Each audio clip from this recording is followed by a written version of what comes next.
Hi, hello, isang magandang umaga, tanghali, hapon, gabi sa inyong lahat. Anong oras man po ninyo napapanood ang video ito, tayo po muli ay tutunghay ng ating pagbasa. Para naman sa araw po ng Huwebes, June 6, 2024.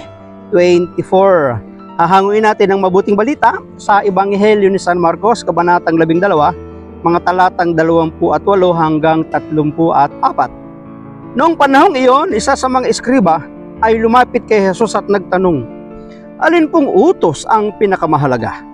Sumagot si Jesus, ito ang pinakamahalagang utos. Pakinggan mo, Israel, ang Panginoon na ating Diyos, siya lamang ang Panginoon.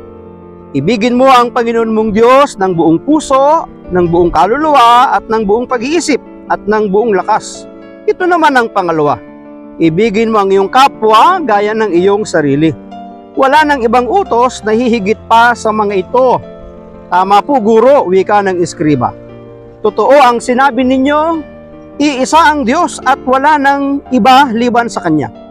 At ang umiibig sa Kanya ng buong puso, buong pag-iisip at buong lakas, at ang umiibig sa kapwa gaya ng kanyang sarili ay higit na mahalaga kaysa magdala ng lahat ng handog na susunugin at iba pang mga hain. Nakita ni Jesus na matalino ang kanyang sagot, kaya't sinabi niya, malapit ka nang mapabilang sa mga pinaghaharian ng Diyos. At wala nang nangahas magtanong kay Jesus mula noon. Pagpalain ng Diyos ang pagkabasa ng kanya pong mabuting balita. Ang refleksyon or pagsasadiwa ay hahanguin natin sa Aklat po ng Simbahay taong 2024.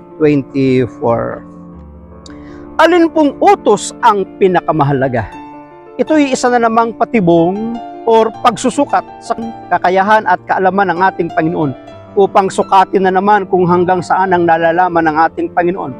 Alam naman natin na sinasabi ng mga dalubhasa na nahahati sa tatlo ang mga batas kautusan ng Israel. Ito ay yung mga tinatawag na ceremonial law, civil law at saka moral law. Kaya't ang pagtatanong nila ay alin ba ang pinakamahalaga? Na para sa kanila ay may pinakamababang utos, may katamtamang utos at may pinakamahalagang utos o pinakamabigat na utos na dapat sundin.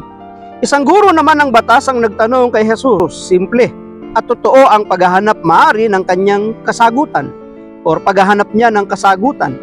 Sa dami nga ng mga kautosang ipinapatupad sa mga Hudyo, ano nga ba ang pinakamahalagang utos? Ano ang batayang utos na pinag-uugatan ng lahat ng mga utos? Ito'y ay ang pagmamahal sa Diyos ng buong puso, buong pag-iisip, buong kaluluwa at buong lakas. Todo bigay na pagmamahal, ika nga. Walang labis, walang kulang. Ika nga dahil ito ang pinagmumulan ng tunay na kahulugan ng buhay, ang makabuluhang pag-iral. Maaring ikaw din, sa dami mo na nalalaman at natututunan, maaaring nagtatanong ka rin, naninimbang ka din, alin ba ang pinakamahalagang utos na dapat sundin at alin ba yung pinakamababang utos na hindi muna dapat gawin at hindi muna natin susundin. So tinitimbang-timbang din natin. Nauna nang nagmahal ang Diyos sa sangkatauhan. Totoo yan, hindi mapag-aalinlanganan. At ang pag-unawa at pagtanggap dito ang nagbubunsod ng mapagmahal na tugon ng mga tao sa Diyos. Hindi man natin kayang tumbasan, tapatan, suklian ang pag-ibig at pagmamahal ng Diyos sa atin. Dapat din naman tayong magpakita ng malaking pagmamahal natin sa Diyos at pagmamahal natin sa ating Panginoong Jesucristo na binigyan tayo ng pagkakataong makapaglingkod at makilala siya. Maunawaan kung ano ang kanyang kautusan at kung ano ang kanyang kalooban.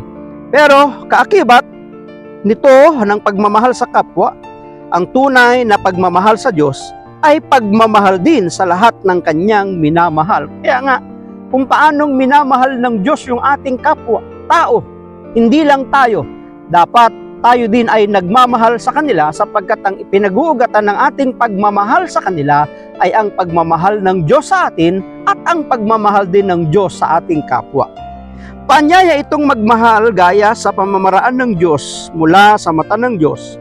Kung paano magmahal ang Diyos, gayon din dapat sana ang pagmamahal ng tao, maging bukas palad, malaya at ganap para madama at maranasan ng ating kapwa ang pagmamahal ng Diyos.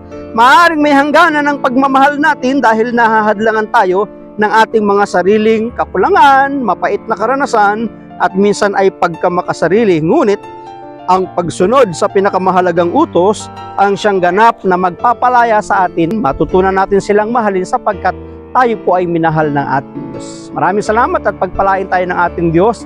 Ang akin lamang palaging sambit, I love you with the love of the Lord. Bye-bye and bye-bye!